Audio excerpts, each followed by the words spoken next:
네, 김정남 암살 사건으로 군호에 몰린 북한이 해법을 모색하고 있는 것 같습니다. 어제 하루 동안 중국과 말레이시아의 고위급 인사들을 급파한 건데요. 네, 관련된 소식 김열수 성신여대 교수와 함께 짚어봅니다. 네, 어서 오세요. 네, 안녕하세요. 네, 자, 북한이 좀 다급해진 걸까요? 이길성 외무부상이 갑자기 이제 돌연 중국을 방문했는데 상당히 분위기가 좀 좋지 않아서 수세에 몰린 북한이 해결책 모색을 위해서 중국에 간 것이다 이런 분석이 나오고 있는데 교수님은 어떻게 좀 분석을 지금 계십니까? 뭐 북한의 입장에서는 완전히 궁지에 몰렸다고 해도 과언이 아니죠. 그렇습니까? 예. 지금 뭐 2월 12일 날 북극성 2행이라고 하는 거 그거 발사하고 그 다음 날 바로 자기 형 암살했잖아요. 이 두 가지 사건인데 이 두 가지가 국제사회에 미치는 영향이 어마어마하거든요. 네. 미국은 새로운 대통령, 소위 말해서 트럼프 행정부는 오바마 대통령하고 완전히 성향이 다른데도 불구하고 이것이 이제 가져올 후폭풍을 전혀 고려하지 않고 그냥 2월 12일 날 북극성에 쐈다는 거고요. 아마 여기에 대해서 중국도 계속 말렸을 텐데. 그래서 여기에 대해서 이제 미국과 중국이 굉장히 불편하게 생각하고 있는데 그 다음 날 바로 그냥 이 김정남에 대해서 암살을 시도했잖아요. 그래서 김정남이가 죽었고 여기에 대해서는 지금 걸려 있는 게 말레이시아 걸려 있죠. 그다음에 이제 두 여성 걸려 있으니까 그렇죠. 베트남, 그다음에 또 인도네시아 인도네시아. 걸려 있죠. 동남아 전체가 걸려 있어요. 이것뿐만이 아니라 여기에 지금 사용된 그 VX 요? 소위 말해서 예. 독극물이 VX라고 하는 건 이거는 국제사회에서 완전히 금지된 품목이란 말이에요. 그래서 이런 것들이 일파만파로 지금 계속해서 확대 재생산되고 있는데 이 지금 북한의 입장에서는 빨리 이 문제를 좀 덮어야 되겠다는 생각이 아주 간절한 거죠. 그렇기 때문에 우랴부랴 아마 지금 중국에도 높은 고위급을 보내고 또 말레이시아도 보내고 그러지 않았겠느냐 이렇게 봅니다. 근데 이제 방금 전에 저희가 네. 진해수 PD와 연결 때도 여쭤봤습니다만 이게 이제 그 갈등을 더 부추기는 거 아니냐, 네. 불난집에 좀 부채질하는 거 아니냐 이런 분석이 있던데 이 부분은 어떻게 좀 전망하세요? 그러니까 이제 이 말레이시아에 도착한 사람이 그러니까 전 이제 북한의 그 유엔 차석 대사까지 한 사람이니까 외교적으로 굉장히 뭐 능숙한 사람이라고 봐야죠. 그런데 이 사람이 도착하자마자 한 말이 세 가지가 있는데요. 거의 뭐라고 할까요? 그 주 말레이시아 북한 대사관에서 예. 그냥 그 공개적으로 얘기한 거잖아요. 첫 번째 얘기한 것이 저는 깜짝 놀랐는데 인권 문제 때문에 왔다고 그랬어요. 그러니까 북한의 그 전 유엔 차석 대사를 한 사람이 입에서 이 북한의 인권 문제 때문에 여기에 왔다. 그 인권 문제가 뭐냐? 북한에 어떤 사람이 죽었는데 그 죽은 사람을 빨리 내가 북한으로 데리고 가야 되는데 이걸 지금 말레이시아에서 안 주고 있으니까 이것을 인권 문제에서 나는 접근하기 때문에 이 사람 빨리 돌려달라 이런 얘기거든요. 두 번째 다시 인권 문제를 얘기했는데 북한의 공관원인 리정철이가 지금 잡혀 있으니까 말레이시아에서 이거 빨리 풀어달라라고 얘기하는 거고요. 세 번째 얘기가 오히려 이제 더 불을 질렀다라고 보는데 예. 내가 여기 온 이유는 말레이시아하고 북한과의 관계를 개선하기 위해서 왔다 이렇게 얘기를 했거든요. 그렇기 때문에 이것이 말레이시아 입장에서 보면 뭘 이렇게 좀 잘 하려고 하면은 오히려 더 겸손하게 이렇게 해서 해야 되는데 그 전에 이제 주 말레이시아 대사가 막 이렇게 쏟아내온 그런 막말들 예. 그런 말들하고 어제 도착한 이 전 유엔 이 차석 대사가 한 말들 이런 것들이 오히려 말레이시아의 정부 관계자들 그리고 말레이시아 국민들을 더 분노하게 만드는 그런 결과를 가져오지 않았냐라고 보고요. 북한은 뭐 군사적인 면에서는 굉장히 그 이 비대칭 전력이 굉장히 기술력이 고도화됐을지는 모르지만 외교력 면에서는 굉장히 취약하구나 그런 것을 다시 한번 보여주는 그런 계기가 됐다라고 봅니다. 네. 저희가 지금 그 리동일 유엔 대표, 차수 대표의 말레이시아 방문 얘기 잠시 뒤에 좀 더 해보도록 하고요. 네. 일단 어제 리길성 외무부상이 중국의 초청 방문이었거든요. 네. 굳이 이 상황에서 중국 측이 북한에 손을 내민 이유를 좀 짚어봐야 될 필요가 있을 것 같아요. 네, 이 북한 같은 경우에는 외무성 부상이라고 하면 우리말로 하면 차관이거든요. 그 차관이 굉장히 많습니다. 이제 그 중에 이제 한 사람이 바로 이길성이라고 하는 사람인데 이 사람이 이제 자기가 가고 싶어서 갔냐 또는 뭐 중국에서 초청해서 갔냐 제가 볼 때는 뭐 크게 그 중요하다고 생각하지는 않아요. 그건 큰 의미는 없습니까? 네, 예. 왜 그러냐면은 이제 일단 중국에서는 중국의 외교부 차를 내줬다. 그리고 그것을 CCTV로 찍게 해가지고 이것을 의도적으로 내보냈다라고 하는 거거든요. 그런 차원에서 보면 중국이 공식적으로 북한에 이 외무성 부상을 초청했다 이렇게 볼 수 있죠. 문제는 이런 거죠. 북한이 지금 다급한 게 두 가지가 있습니다. 네. 하나는 사실상 중국이 북한산 석탄 수입을 완전 차단했잖아요. 그렇죠. 사실상 이것이 뭐 전체 북한 수출에 보면 한 40% 정도를 차지하는데 그 정도면 북한 경제가 뭐 완전히 흔들거릴 정도가 되거든요. 이런 문제가 하나 있고 두 번째는 이제 김정남 암살 문제가 있습니다. 네. 이 문제가 이제 이 북한으로서는 중국하고 협조해야 될 일이고요. 중국 입장에서는 북한하고 협조해야 될 일이 또 두 가지가 있습니다. 하나가 바로 이제 이 뭐라고 할까요? WMD 소위 말하는 앞으로 북한이 혹시 하게 될지도 모르는 북한 핵실험 그리고 장거리 미사일 여기에 대한 경고의 문제가 하나 있을 거고요.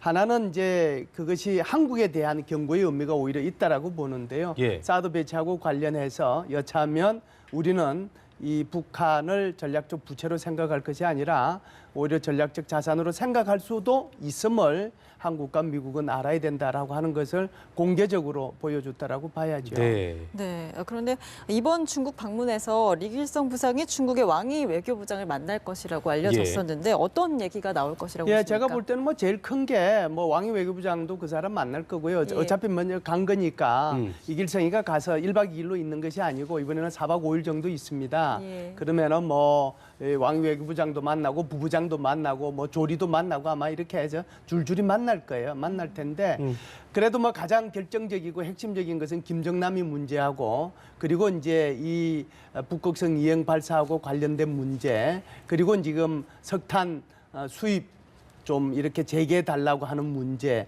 뭐 그런 문제가 아마 핵심적으로 논의되지 않겠는가 하는 생각이 듭니다. 네. 예. 그리고 그 이제 김정남 자기 형을 죽였기 때문에 네. 특히 이제 김한솔 같은 경우는 김정남보다 훨씬 더 고학력이기도 하고 또 네. 많이 배운 친구이기 때문에 김한솔의 어떤 신변들 유가족들에 대한 신변이 좀 위협을 갖는 게 아니겠냐 네. 이런 예상도 나오고 있는 상황에서 중국이 이 김한솔 김정남 유가족들을 보호하고 있다고 하는데 네. 이들의 뭐 거취 문제 같은 것도 좀 표명이 될까요? 뭐 인도해달라든지 아니면 뭐 그런 거에 대한 얘기가 있을까요? 중국 측에서? 그러니까 김정남에 대한 시신 그렇죠. 문제, 예. 시신 인도 문제도 아마 얘기가 좀 되긴 하겠지만 이거는 말레이시아 정부하고 근본적으로 해야 될 문제고요. 예. 지금 질문하신 것처럼 소위 말하는 김정남의 가족과 그렇죠. 관련된 사람들의 인계 문제, 이제는 더 이상 있을 필요가 없다라고 네. 하는 그런 차원에서 논의는 할 수 있다라고 봅니다. 크게 보면 세 가지가 있는데요. 첫 번째 부인하고 그 아들은 지금 베이징에서 살고 있잖아요. 그들에 대한 행방은 우리가 전혀 뭐 언론에 별로 나온 적이 없어서 잘 모르고요. 예. 두 번째 부인이라고 하는 사람이 바로 이혜경이 그리고 예. 그 아들인 김한솔, 그 딸인 김소리 이 사람이 지금 마카오에 마카오에. 살고 있고 이제 마카오도 결국은 뭐 일국 양제를 하지만 어찌됐든 중국의 영토인 예. 것은 사실이고요. 세 번째 부인이자 어떻게 보면 첩보 담당하고 경호 담당하는 사람이죠. 네. 이 사람도 지금 뭐 마카오에 있는데 이 세 사람과 관련된 것을 이제 김정남이가 죽었으니까 이들 뭐 전부 다 또 북한 여권 소지하고 있는 거고요. 뭐 여권이라고 하는 것은 기간이 누구한테나 다 있는 거잖아요. 그 만료되기 전이라도 또는 뭐 만료될 때 이제는 북한으로 돌려보내달라. 그런 얘기는 저는 할 수 있다라고 봅니다. 네. 그 다음에 이제 갈 것이냐 안 갈 것이냐 하는 것은 다 본인들의 판단 문제인데요. 첫 번째 가지 부인과 않으려고 아들, 하겠죠. 예. 네, 첫 번째 부인과 아들 그리고 세 번째 이 경호원이자 첩보원인 뭐 서영란이라고도 얘기하고 뭐 여러 가지 이름들이 있어요. 그 사람은 돌아갈 가능성은 있지만 제가 볼 때는 이혜경 정도는 가능성도 있어요. 아, 그래요? 그러나 김한솔이하고 김소리는 그 미래가 완전히 불투명하기 때문에 아마 설령 요구한다고 하더라도 가지 않는 것이 또 가지 않도록 하는 것이 우리 한국 외교부와 국제사회가 해야 할 일이 아니겠는가 그런 생각을 합니다. 이들의 그 한국으로의 뭐 망명이라든가 이런 가능성은 어떻게 좀 보고 계세요? 전혀 없다라고 볼 수는 없죠. 예. 그런데 결국은 이제 본인의 선택 문제라고 봅니다. 본인이 어떻게 할 것이냐라고 보는 거고요. 여기에 이제 가장 걸림돌이 아마 이런 걸 거예요. 두 번째 부인 이혜경이라고 하는 그 여자도 집안이 뼈대가 정말 괜찮지 않으면은 그 김정남이의 부인으로 들어갈 수는 없잖아요. 예. 그 사람이 행동을 잘못하면 아마 제가 볼 때는 이것 때문에 김한솔이든 김솔이든 선뜻 지금 말레이시아 못 간다고 저는 생각하고 있거든요. 왜 그러냐면 선뜻 그렇게 가서 시신 인도받고 그러면은 완전히 지금 북한이 요구하는 거하고 완전히 180도로 예. 배치되는 거잖아요. 여태 여기에서 가장 결정타를 먹을 사람이 누구냐? 바로 이해경이고 그 이해경의 소위 말해서 북한에 남아있는 친인척들, 자기 부모를 비롯해서 그들이 전부 다 이제는 수용소로 갈 거라고 100% 생각할 수 있지 않습니까? 그렇죠. 예, 그런 고민들이 이들 사이에도 인간적으로 왜 없겠는가 이런 생각은 들어요. 알겠습니다. 네. 네. 그런데요, 교수님, 어제 롯데가 한반도 사드 부지를 제공하기로 결정을 했습니다. 네. 단계와 롯데 불매 운동까지 거론될 정도로 중국과의 그런 여론이 참 심각하게 나빠지고 있는데 네. 이번 사드 문제가 북중 간의 해법에 영향을 주게 될까요? 예, 저는 이제 우선 국민의 한 사람으로서 어떤 특정한 기업을 칭송하거나 찬송하거나 해야 될 필요는 없는데요. 네. 국민의 한 사람으로서 우리 롯데그룹이 대승적 결정을 한 것에 대해서 진심으로 우선 감사드리고 고맙게 생각을 합니다. 예. 그 문제를 먼저 말씀을 드리고요. 롯데가 이렇게 정말 자기의 그 회사에서 엄청난 손실이 온다는 것을 알면서도 이렇게 대승적 결정을 한 거고 또 정부가 요구하는데 이것을 반대할 수도 없는 그런 입장이 있다는 것을 중국이 알아야 되는데요. 예. 오히려 중국은 소화병적으로 오히려 대국이 오히려 더 소국 같은 행동을 하고서 이 롯데에 대해서 지금 계속해서 무슨 제재를 하려고 하고 있잖아요. 어찌됐든 이 사드 배치가 다시 한 번 더 이제 결정이 돼서 이제 배치가 되는 쪽으로 옮겨짐에 따라서 중국의 한국에 대한 무슨 조치들이라고 할까요? 보복이라고 할까요? 그런 네. 것들이 훨씬 더 심해질 거라고 보고요. 네. 이렇게 되면 될수록 사실은 중국 입장에서 보면 북한이 훨씬 더 중요한 자산으로 다가올 수가 있는 거죠. 그래서 한국의 사드 배치와 그다음에 중국이 북한을 어떻게 대할 것이냐 하는 것은 반대로 가고 있다. 그러면- 사실상 사드 배치가 더 구체화되면 될수록 오히려 둘 간의 결속이 중국은 좀 더 좋아질까요? 그렇죠. 북한을 더 자기 편으로 끌어들이려고 하는 그런 노력을 함으로써 한국을 애태우게 할 그런 가능성이 굉장히 많다. 이렇게 한편으로는 볼수 이제 일단 있습니다. 북한의 이런 어떤 행동들, 만행들이 국제적인 고립을 더욱더 가속화시키는 것이고 어떤 사드 같은 것도 그렇고 이런 명분을 더 주는 거기 때문에 중국 입장에서는 굉장히 좀 골치 아픈 느낌도 들 수 있겠고 상당히 좀 속으로는 좀 미울 수도 있을 것 같습니다. 이런 부분에 대한 어떤 제재라든가 둘 간의 어떤 그런 얘기가 있지 않겠어요? 이런 거에 예를 대해서. 들면 이제 북한이 이 미사일 문제만 이렇게 있으면 또 좀 예. 덜한데 결정타를 이제 날린 거죠, 사실은. 이게 이제 소위 말하는 전 세계에서 금지 품목으로 돼 있는 VX를 사용해서 예. 어떤 특정 개인을 살해했다라고 하는 것은 이 지구상에서 처음 있는 일이잖아요. 네네. 인륜에 반하는 짓이거든요. 이것이 제가 볼 때는 아마 엊그제 그 윤병세 외교부 장관이 이 제네바에서 열리는 인권 이사회에 가서도 이제 한번 얘기를 하고 다시 제네바에서 군축 회의가 있었거든요. 군축 회의에 가서도 이 VX 얘기를 했는데 제가 볼 때는 이 소위 말하는 화학 금지 품목에 해당이 되는 이 VX에 대해서 OPCW라고 하는 기구가 있어요. 그러니까 이 케미칼 웨이펀즈 컨벤션이라고 하는 것이 바로 CWC라고 하는 화학무기 금지 협약입니다. 이 화학무기 금지 협약이라고 하는 것이 화학무기를 생산, 저장, 배치하지 못하도록 규정한 거고요. 이게 실제로 어떻게 이루어지고 있는가 검증하도록 돼 있는 것이 바로 OPCW 하는 기구인데요. 예. 그 기구에서 어제 발표한 것이 이것은 우리 OPCW라는 기구 차원에서 검증할 필요가 있다라고 얘기를 했거든요. 네. 그래서 사실상 이 VX의 문제로 인해서 김정남의 살해 문제는 단순한 테러 문제를 넘어서서 이제는 완전히 국제사회에서 오히려 유엔 안전보장이사회 차원까지 이 문제가 논의될 수 있도록 확대가 돼버린 거거든요. 그렇기 때문에 이제 중국이 여기에 대한 고민이 심해지는 거죠. 북한을 좀 이렇게 아우르려고 하니까 북한이 하고 있는 짓들이 너무나 가해서 북한을 좀 아우르면 아우를수록 오히려 중국이 국제사회로부터 오히려 더 따가운 눈총을 받도록 돼 있지 않습니까? 이런 딜레마가 중국한테는 있는 것이죠. 예. 자, 아까 그 말씀하셨던 그 말레이시아 정부의 지금 우리 북한 리동일 유엔 대표부 차석 대표가 방문을 했고 이거에 대해서 이제 말레이시아 정부가 뭐 그 리정철의 석방 그리고 김정남 시신 요구에 대해서 상당히 좀 그 반대를 해서 거부 의사를 밝혔습니다.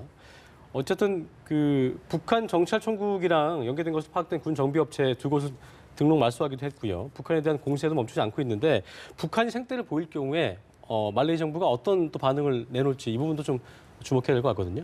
지금 오늘이 3월 1일이니까요. 사건이 난 지가 벌써가 뭐 어떻게 보면 한 2주 정도 네. 됐나요? 김정남 관련해서 일단 그 저희가 아까 진익수 PD의 리포트를 보자면 김정남 암살 사건이 2달 전부터 치밀하게 준비가 됐다. 이 정황을 말레이 경찰이 포착한 거기 때문에 결과적으로 이 상황에서 지금 아까도 말씀드렸습니다만 리동일 유엔 대표부 차석 대표가 들어와서 시신 인도 요구하고 한 이런 부분들이 좀 더 북한과 어떤 말레이 정부 간에 등을 지게 될 수 있는 이런 행동일 수 있을 것 같은데 말레이 정부의 앞으로의 어떤 뭐 대응 방안들 어떻게 좀 예상하고 계세요? 예, 제가 보면 지금 말레이시아 정부가 정말 그 주권 국가로서의 행동을 올바르게 하고 있다라고 봅니다. 예. 최초에 이 김정남 살인 사건이 일어났을 때 제가 그 이 말레이시아 정부가 취한 조치들은 굉장히 의구심이 많았거든요. 왜 그러냐면 예. 김정남 살해 사건이 있고 난 뒤에 하루 이틀 지나서 바로 그 말레이시아 부총리가 김정남 시신을 북한으로 인도할 수 있다라고 얘기했기 때문에 그래서 이게 전체적으로 보면 이 북한의 전략에 말레이시아가 말려 들어가서 제대로 이 수사를 못할 수도 있겠다는 이런 의심을 가졌더랬습니다. 그런데 이제 그 이후에 소위 말해서 우리 대한민국 정부 그리고 이제 국제사회가 이제 계속해서 말레이시아한테 법과 원칙에 의해 가지고 제대로 좀 이 조사를 좀 해달라라고 얘기를 한 거고 말레이시아 정부도 이제 이때부터 본격적으로 죄송한데 조사를 한 것 같습니다. 처음부터는 말레이 정부가 이거를 사안을 좀 심각하게 보지 못한 건가요? 제가 볼 때는 말레이시아 정부는 그렇게 심각하게 제가 볼 때는 뭐 거의 심각하게 보지 못했다고 저는 봐요. 예. 그런데 이제 이 문제가 사실상 보통 문제가 아니고요. 예. 여기에 이제 이 북한만 끼어 있는 것이 아니라 여기에 이제 말레이시아 사람, 그다음에 인도네시아 사람, 그렇죠. 베트남 사람들까지 그러니까요. 다 끼어져 있고 굉장히 이 살해된 그 독극물을 찾아내는데 오랜 시간이 필요했잖아요. 네. 이게 이제 말레이시아가 엄청나게 이제 노력을 많이 했다는 거죠. 아주 미세한 양을 검출해냈다라고 하는 건데요. 네. 이제 검출해내도 보니까 이게 이제 어마어마한 거잖아요. 국제사회가 다 금지한 품목인 VX인데 이것이 이제 아까 제가 좀 말씀을 드렸습니다만 이제 OPCW라고 하는 그런 국제기구에서 이것을 심의해야 될 뿐만 아니라 앞으로는 안전보장이사에서 이 문제를 보다 본격적으로 논의해야 된다라고 얘기할 정도가 됐거든요. 왜 그러냐 하면 안전보장이사에 결의한 2270, 안전보장이사에 결의한 2321호에 바로 북한의 생화학 무기 이 문제에 대해서 금지하고 있는 것을 다시 한번 거기에 강조를 해놨거든요. 그런데 VX가 바로 화학 무기의 대표적인 물질이거든요. 그렇기 때문에 이것을 안전보장이사에서 다시 한번 더 논의하지 않으면 안 될 정도가 됩니다. 그렇죠. 그런데 이 정도 상황인데 지금 여기 북한에서 뭐 전 유엔 차석 대사가 왔다고 해서 이걸 갖다가 덜렁 예. 김정남의 시신을 넘겨주겠는가? 제가 볼 때는 절대는 그러지 않을 거고요. 사건이 해결될 때까지 그리고 김정남의 시신을 가족으로 돌려줄 때까지 아마 데리고 있을 걸로 보고요. 북한이 제일 이제 급해지고 있는 것은 이런 건 같아요. 김정남의 시신 문제도 급하지만 혹시 말레이시아가 북한하고 거의 뭐 유일하게 이 무비자 서로 이제 입출국을 하고 있는 유일한 나라인데 이런 관계가 깨지고 또 말레이시아하고 국교까지 단절될까봐 여기에 대한 불안감이 오히려 더 커지게 되고 이렇게 되면 동남아시아 전체에 대한 북한 외교라고 하는 거점 자체가 붕괴돼 버리거든요. 그렇겠네요. 그래서 이런 문제 때문에 막 이렇게 급하지 않았는가 이렇게 봅니다. 그렇다고 하더라도 말레이시아 정부가 여기에 넘어갈 거다고 저는 생각하지 않아요. 알겠습니다. 네, 오늘 말씀 여기까지 듣겠습니다. 지금까지 김열수 성신여대 교수와 함께했습니다. 고맙습니다. 고맙습니다. 감사합니다.